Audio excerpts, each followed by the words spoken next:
Myself, Mohammad Hanin Zakir Hussain Attar of Final Year B Pharmacy. Today we are just going to discuss a task activity for continuous assessment on a topic gas chromatography, which can be bifurcated as mobile phase reservoir, gas flow regulator, and sample injection. Now, today going with the first definition of gas chromatography. Now, what generally gas chromatography is?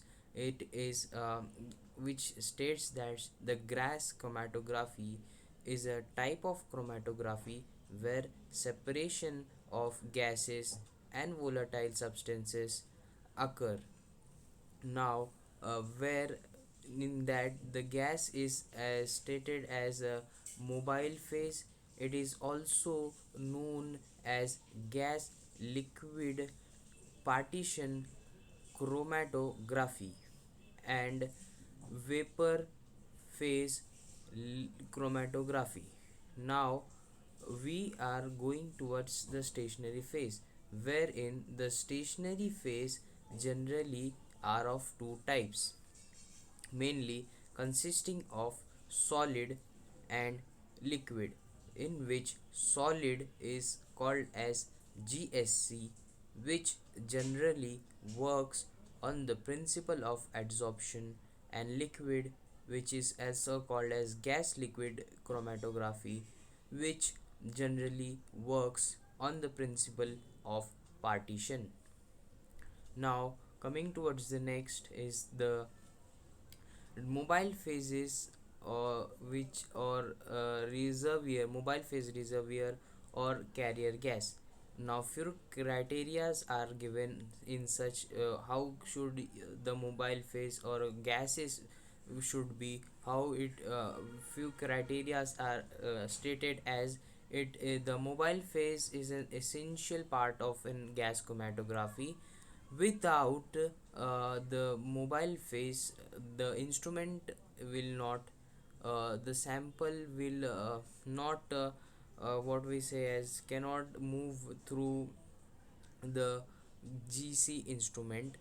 And the few things to remember, that the pressure of the gas of mobile phase uh, should be shall be between 40 to 80 psi. And secondly, uh, the availability of the mobile phase is very limited in gas chromatography. Gases used in mobile phase should be non-reactive, and instrumental material should not get it should be also inert and with the standard and sample. Now different types of gases generally can be used in that mobile phase in gas chromatography.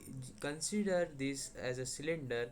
In different it has been filled with different types of gases such as helium, it may be carbon dioxide, it may be argon, it may be nitrogen. Based on that properties, various uses has been discussed. Now based on that, firstly we are going to discuss as helium. Now helium is it is having a good thermal conductivity. It is a good flow rate it has been, but I guess having a low density, and it is inert actually, but expensive. That's what I'm telling. Now secondly, we are going to consider as second gas which are generally used in mobile gases as a carrier gas. Second is nitrogen. Its properties, it is less expensive, it is easily available, and reduce peak broadening. Now coming towards the next gas, which is hydrogen. It is also easily available in market, as it has a low density, but its reaction with unsaturation unsaturated compounds take place. And it may be very what can reactive, so can cause harmful effects. uh, it can be not treated under such conditions. Now secondly, coming towards the argon, it is inert but occasionally used. Now essentially now coming towards the carbon dioxide, it is also occasionally used. Now air, when oxygen is beneficial for detection of the detection, then only use. Now requirement of the carrier gas, how should the ideal carrier gas should be, what properties it should carry.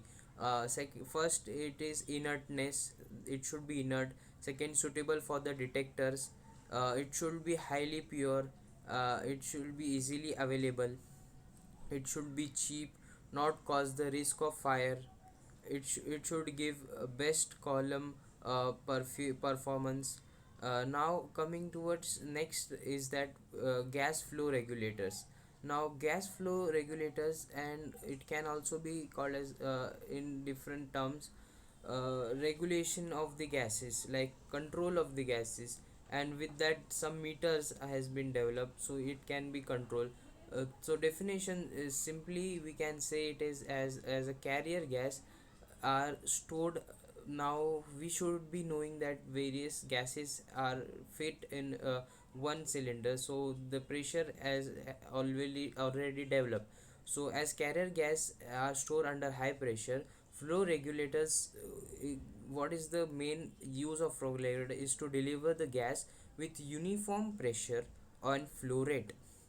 Now flow meter are used to measure the flow rate of a carrier gas. Now flow rate depends on the type of the column.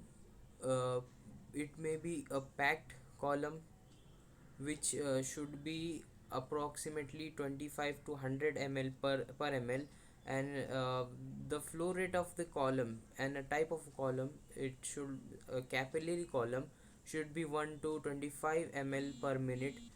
Flow rate will decrease as column time increases. Now coming towards the flow meters, generally can be of two types, rotameters and flow bubble soap bubble flow meters.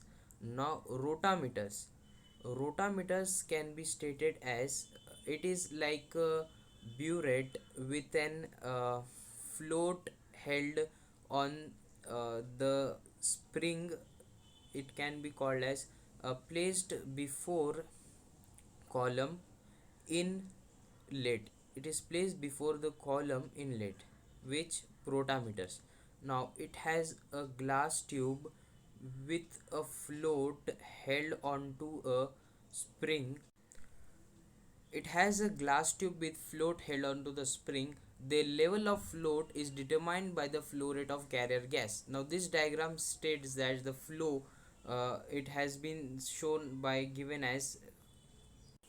Now this diagram states that the level of flow will determines the carrier gas, how much it is flowing. The more the flow of the gas, the reading will go up and up.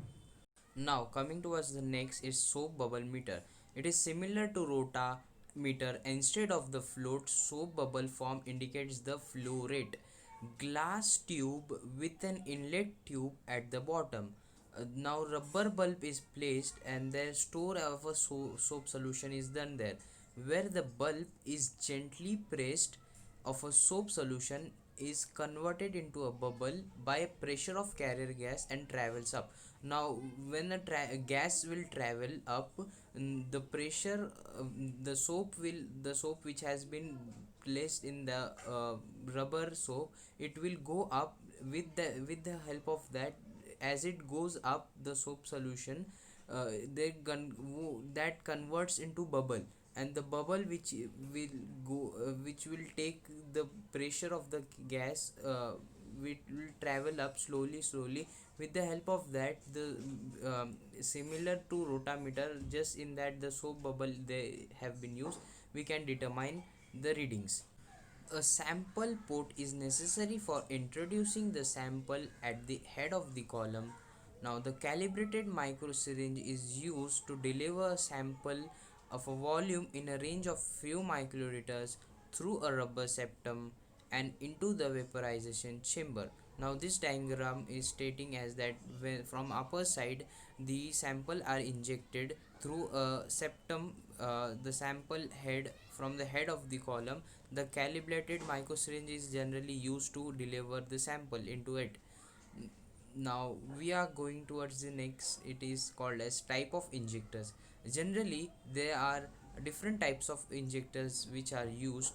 We are going with packed column injector, splitless injectors, on column capillary injectors, and lastly the programmable and split or splitless in. Now packed column injector, the purged packed column is a packed column injector. It is a septum purge. The ppkd standard injectors accept wide bore capillary column. It generally accept the wide bore column. The sample vaporizes in a linear and enters into the wide bore capillary columns. The injector's temperature is controllable at 50 degrees Celsius to 400 degrees Celsius generally. It should be used at high temperature septa with a longer life expectancy. The purged column is injector. What his had it has a specialty. It can be used as a wide bore, and temperature has been widely used, up to more temperature it can be used. The splitless injectors. Now, two types of injectors can be stated it as a split and splitless injectors. Now, the splitless injectors we will be talking about. Firstly, the split injector. The split vent is open. Now, in that the split will be vent like opening. It has been open. Part of a sample which goes through the column. It is used when we are analyzing high concentration or a neat sample. Now if we are analyzing a wheat and neat sample, the this it has a benefit that this yields an a sharpest peak if a split of a gas is properly mixed in that. The standard and capillary columns are generally used in that. Now secondly, the difference between the splitless and split is that the split vent ear is closed. Most of the sample go into the column. And second, it is used, the most typical difference is that it is used when analyzing the low concentration and or a dilute solution or a sample is used. And splitless time or 1 minutes are typical to do this. And the standard and capillary solution are missed, such as that in diagram various gases are introducing from the vent it has been shown. And the had high concentration and low concentration. The various typical vents are open and closed, and that will determine um, the reading of the capillary. Now on column capillary injectors, the sample is transferred as a liquid directly inside the column under a oven temperature control. Sample evaporation take place inside the column. Sample doesn't comes in contact with any external devices. No vaporization takes place. No vaporization steps generally at a temperature above of the column is taking place. It is generally the liquid is directly transferred. Sample evaporation takes place in the column. No vaporization step is there. That is what has been discussed in this injector. And thank you.